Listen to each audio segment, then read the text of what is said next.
नमस्कार दोस्तों। प्रस्तुत है मन्नू भंडारी द्वारा लिखी कहानी अकेली।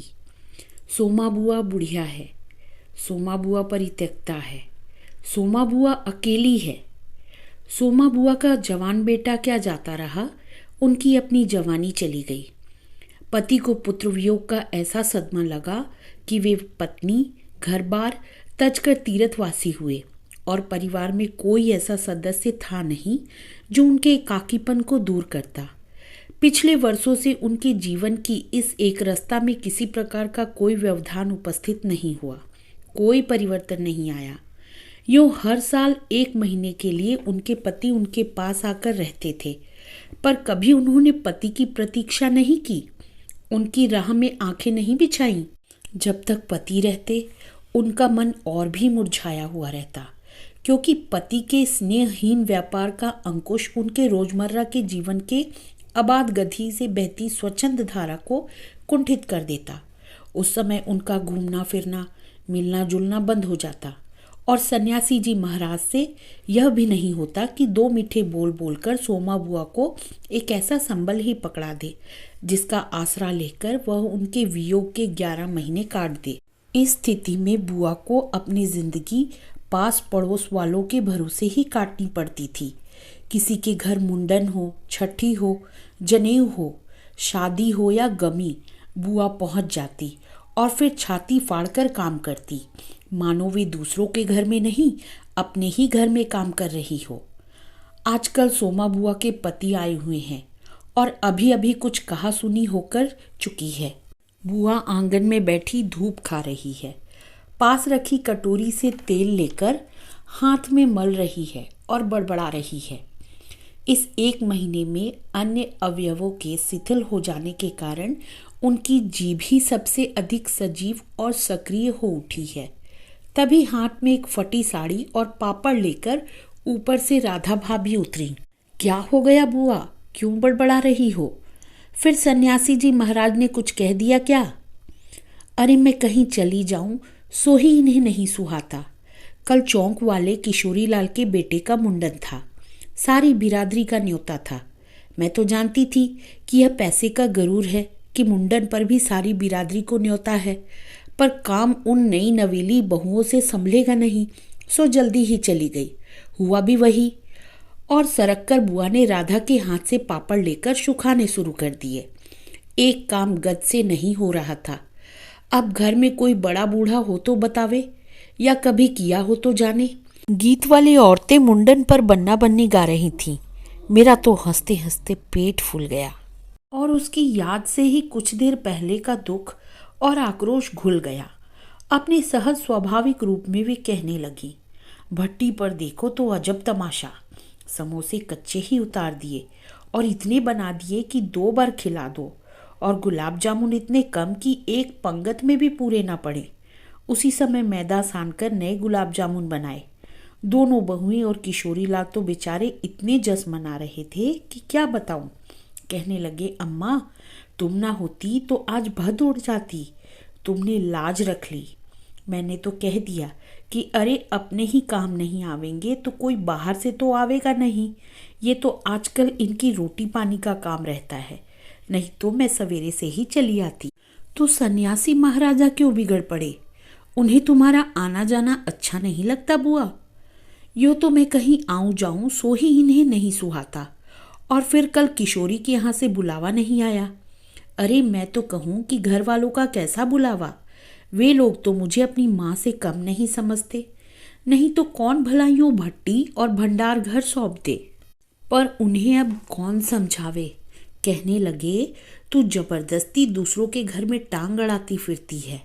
और एकाएक उन्हें उस क्रोध भरी वाणी का और कटु वचनों का स्मरण हो आया जिनकी बौछार कुछ देर पहले ही उन पर हो चुकी थी। याद आते ही फिर उनके आंसू बह चले। अरे रोती क्यों हूँ बुआ, कहना सुनना तो चलता ही रहता है। सन्यासी जी महाराज 1 महीने को तो आकर रहते हैं, सुन लिया करो, और क्या। सुनने को तो सुनती ही हूँ, पर मन तो दुखता ही है कि 1 महीने को आते हैं तो भी कभी मीठे बोल नहीं बोलते। मेरा आना जाना इन्हें सुहाता नहीं।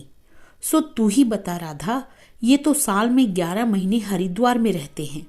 इन्हें तो नाते रिश्तेदार वालों से कुछ लेना देना नहीं, पर मुझे तो सबसे निभाना पड़ता है। मैं भी सबसे तोड़ ताड़ कर बैठ जाऊं तो कैसे चले। मैं तो इनसे कहती हूँ कि जब पल्ला पकड़ा है तो अंत समय में भी साथ ही रहो। सो तो इनसे होता नहीं। सारा धर्म कर्म यही लूटेंगे, सारा जस यही बटोरेंगे, और मैं अकेली पड़ी पड़ी यहाँ इनके नाम का रोया करूं। उस पर से कहीं जाऊं आऊं, वह भी इनसे बर्दाश्त नहीं होता। और बुआ फूट फूट कर रो पड़ी। राधा ने आश्वासन देते हुए कहा, रो नहीं बुआ। अरे वे तो इसलिए नाराज हुए कि बिना बुलाए तुम चली गई। बेचारे इतने हंगामे में बुलाना भूल गए तो मैं भी मान करके बैठ जाती। फिर घर वालों का कैसा बुलाना। मैं तो अपनेपन की बात जानती हूँ। कोई प्रेम नहीं रखे तो 10 बुलावे पर भी नहीं जाऊं, और प्रेम रखे तो बिना बुलाए भी सिर के बल जाऊं। मेरा अपना हरखू होता और उसके घर काम होता तो क्या मैं बुलावे के भरोसे बैठी रहती। मेरे लिए जैसे हरखू वैसा किशोरी लाल। आज हरखू नहीं है, इसी से दूसरों को देख देख कर मन भरमाती रहती हूँ। और वे हिचकियाँ लेने लगी। सूखे पापड़ों को बटोरते बटोरते स्वर को भरसक कोमल बनाकर राधा ने कहा, तुम भी बुआ बात को कहाँ से कहाँ ले गई। लो अब चुप हो, पापड़ सेक कर लाती हूँ, खा कर बताना कैसा है। और वह साड़ी को समेटकर ऊपर चढ़ गई। कोई सप्ताह भर बाद बुआ बड़े प्रसन्न मन से आई और सन्यासी जी से बोली, सुनते हो देवर जी के ससुराल वालों की किसी लड़की का संबंध भागीरथ जी के यहाँ हुआ है। वे सब लोग यहीं आकर ब्याह कर रहे हैं। देवर जी के बाद तो उन लोगों से कोई संबंध ही नहीं रहा। फिर भी है तो समधी ही। वे तो तुमको भी बुलाए बिना नहीं मानेंगे। समधी को आखिर कैसे छोड़ सकते हैं। और बुआ पुलकित होकर हंस पड़ी। सन्यासी जी की मौन उपेक्षा से उनके मन को ठेस तो पहुंची, फिर भी वे प्रसन्न थी। इधर उधर जाकर वे विवाह की प्रगति की खबरें लाती। आखिर एक दिन वे यह भी सुन आई कि उनके समधी यहाँ आ गए हैं। जोर शोर से तैयारियां हो रही हैं। सारी बिरादरी को दावत दी जाएगी। खूब रौनक होने वाली है। दोनों ही पैसे वाले ठहरे। क्या जाने हमारे घर को बुलावा आएगा या नहीं। देवर जी को मरे 25 साल हो गए। उसके बाद से तो कोई संबंध ही नहीं रहा। रखे भी कौन। यह काम तो मर्दों का होता है। मैं तो मर्द वाली होकर भी बेमर्द की हूँ। और एक ठंडी सांस उनके दिल से निकल गई। अरे वाह बुआ, तुम्हारा नाम कैसे नहीं हो सकता। तुम तो समधिन ठहरी। संबंध न रहे तो कोई रिश्ता थोड़े ही टूट जाता है। दाल पीसती हुई घर की बड़ी बहू बोली। है बुआ, नाम है। मैं तो सारी लिस्ट देख कर आई हूँ। विधवा ननंद बोली। बैठे ही बैठे एकदम आगे सरक कर बुआ ने बड़े उत्साह से पूछा, तू अपनी आंखों से देख कर आई है नाम? नाम तो होना ही चाहिए। पर मैंने सोचा कि क्या जाने आजकल के फैशन में पुराने संबंधियों को बुलाना हो ना हो। और बुआ बिना 2 पल भी रुके वहां से चल पड़ी। अपने घर जाकर सीधे राधा भाभी के कमरे में चढ़ी। क्यों री राधा, तू तो जानती है कि नई फैशन लड़की की शादी में क्या दिया जावे है। समधियों का मामला ठहरा, सो भी पैसे वाले। खाली हाथ जाऊंगी तो अच्छा नहीं लगेगा। मैं तो पुराने जमाने की ठहरी। तू ही बता दे क्या दूं। अब कुछ बनाने का समय तो रहा नहीं। 2 दिन बाकी हैं, सो कुछ बना बनाया ही खरीद लाना। क्या देना चाहती हो अम्मा? जेवर, कपड़ा या श्रृंगारदान या कोई चांदी की चीजें? मैं तो कुछ भी नहीं समझू री। जो कुछ पास है तुझे लाकर दे देती हूँ। जो तू ठीक समझे ले आना। बस भद्द नहीं होनी चाहिए। अच्छा देखूं पहले के रुपए कितने हैं। और वे डगमगाते कदमों से नीचे आई। 2-3 कपड़ों की गठरियां हटाकर एक छोटा सा बक्सा निकाला। उसका ताला खोला। इधर उधर करके एक छोटी सी डिबिया निकाली। बड़े जतन से उसे खोला। उसमें 7 रुपए और कुछ रेजगारी पड़ी थी और एक अंगूठी। बुआ का अनुमान था कि रुपए कुछ ज्यादा होंगे, पर जब 7 रुपए ही निकले तो सोच में पड़ गई। रईस समधियों के घर में इतने से रुपए से तो बिंदी भी नहीं लगेगी। उनकी नज़र अंगूठी पर गई। वह उनके मृत पुत्र की एकमात्र निशानी उनके पास रह गई थी। बड़े बड़े आर्थिक संकटों के समय भी वे उस अंगूठी का मोह नहीं छोड़ सकी थी। आज भी एक बार उसे उठाते समय उनका दिल धड़क गया। फिर भी उन्होंने 5 रुपए और वह अंगूठी आंचल में बांध ली, बक्स को बंद किया और फिर ऊपर को चली। पर इस बार उनके मन का उत्साह कुछ ठंडा पड़ गया था और पैरों की गति शिथिल। राधा के पास जाकर बोली, रुपए तो नहीं निकले बहू, आए भी कहाँ से? मेरे कौन कमाने वाला बैठा है? उस कोठरी का किराया आता है, उसमें तो 2 समय की रोटी ही निकल जाती है जैसे तैसे। और वे रो पड़ी। राधा ने कहा, क्या करूं बुआ, आजकल मेरा भी हाथ तंग है, नहीं तो मैं ही दे देती। अरे पर तुम देने के चक्कर में पड़ती ही क्यों हो? आजकल तो देने लेने का रिवाज ही उठ गया है। नहीं रे राधा, समधियों का मामला ठहरा। 25 बरस हो गए तो भी वे नहीं भूले और मैं खाली हाथ जाऊं? नहीं नहीं, इससे तो न जाऊं सो ही अच्छा। तो जाओ ही मत, चलो छुट्टी हुई। इतने लोगों में किसे पता लगेगा कि आई थी या नहीं? राधा ने सारी समस्या का सीधा सा हल बताते हुए कहा। बड़ा बुरा मानेंगे, सारे शहर के लोग जावेंगे और मैं समधिन होकर नहीं जाऊंगी तो यही समझेंगे कि देवर जी मरे तो संबंध भी तोड़ लिया। नहीं नहीं, तू अंगूठी बेच दे। और उन्होंने आंचल की गांठ खोलकर एक पुराने जमाने की अंगूठी राधा के हाथ पर रख दी। फिर बड़ी मिन्नत के स्वर में बोली, तू तो बाजार जाती है राधा, इसे बेच देना और जो कुछ ठीक समझे खरीद लेना, बस शोभा रह जावे इतना ख्याल रखना। गली में बुआ ने चूड़ी वाले की आवाज़ सुनी तो एकाएक ही उनकी नज़र उनके हाथ की भद्दी मटमैली चूड़ियों पर जाकर टिक गई। कल समधियों के यहाँ जाना है, जेवर नहीं तो कम से कम कांच की चूड़ी तो अच्छी पहन ले। पर एक अव्यक्त सी लाज ने उनके कदमों को रोक दिया। कोई देखेगा तो? लेकिन दूसरे क्षण ही अपनी इस कमजोरी पर विजय पाती सी वे पीछे के दरवाजे पर पहुंच गईं और 1 रुपया कलदार खर्च करके लाल हरी चूड़ियों के बंद पहन लिए।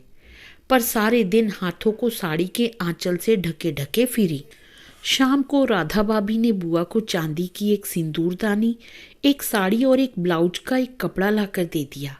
सब कुछ देख पाकर बुआ बड़ी प्रसन्न हुई और यह सोच सोचकर कि जब वे ये सब दे देंगी तो उनकी समधिन पुरानी बातों की दुहाई दे देकर उनकी मिलनसारिता की कितनी प्रशंसा करेंगी, उनका मन पुलकित होने लगा।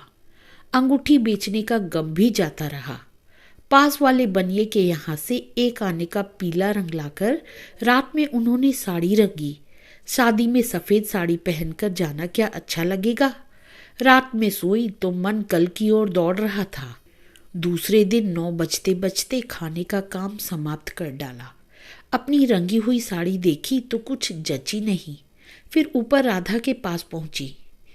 क्यों राधा, तू तो रंगी साड़ी पहनती है तो बड़ी आब रहती है, चमक रहती है, इसमें तो चमक आई नहीं। तुमने कलफ जो नहीं लगाया अम्मा, थोड़ा सा मांड दे देती तो अच्छा रहता। अभी दे लो, ठीक हो जाएगी। बुलावा कब का है? अरे नए फैशन वालों की मत पूछो, ऐन मौक़ों पर बुलावा आता है। 5 बजे का मुहूर्त है, दिन में कभी भी आ जावेगा। राधा भाभी मन ही मन मुस्कुरा उठी। बुआ ने साड़ी में मांड लगाकर सुखा दिया। फिर एक नई थाली निकाली।